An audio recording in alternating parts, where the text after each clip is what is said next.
Mais ne l'oublie jamais. Dans cette maison, c'est moi qui décide en dernier, sur tout, sans exception. Cet endroit est petit, madame, c'est vrai, mais je vois quand même du feu dans vos yeux, et ça ne trompe jamais chez une artiste. Je veux juste recommencer à zéro, vous savez. Commencer tout petit et briller grand par la suite, c'est tout ce que je demande à la vie maintenant. Vos tresses sont d'une précision absolument incroyable, je n'ai jamais vu ça ailleurs en ville. Cet endroit va devenir une vraie marque, je vous le promets, retenez bien mes mots. Merci beaucoup, ça me rend tellement heureuse d'entendre ça, vous n'imaginez même pas ce que ces mots représentent pour moi en ce moment. Cette femme va commencer à gagner de l'argent.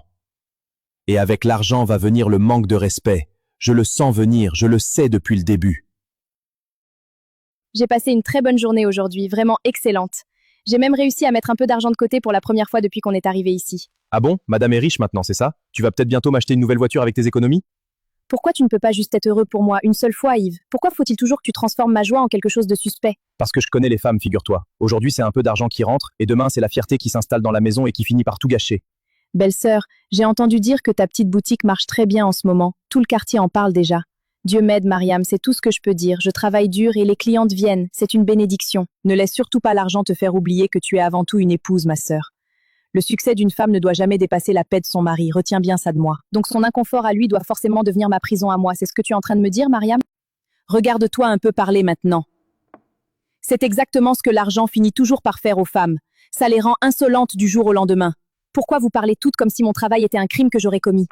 M'occuper de toute ma maison et travailler en même temps, c'est devenu un manque de respect maintenant, c'est ça? Un manque de respect? Tu oses nous parler de respect après tout ce qu'on fait pour cette famille?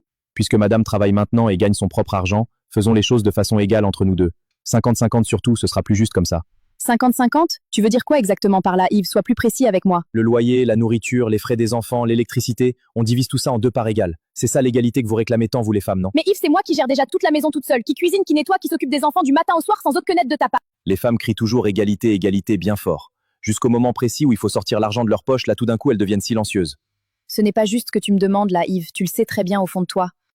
La vie n'est pas juste de toute façon, personne ne t'a jamais promis le contraire, alors arrête de te plaindre et accepte les choses comme elles sont. Je vais le faire puisque tu insistes tant.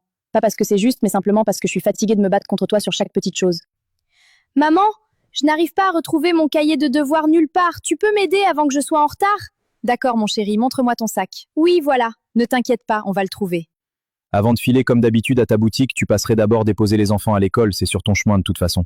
Je ne suis pas ton chauffeur personnel, Yves. J'ouvre dans 1 heure à peine et j'ai déjà 3 rendez-vous qui m'attendent ce matin. Débrouille-toi comme tu veux, ce n'est pas mon problème à moi. Organise-toi mieux la prochaine fois. C'est incroyable, tu es impossible. Tu ne m'aides jamais.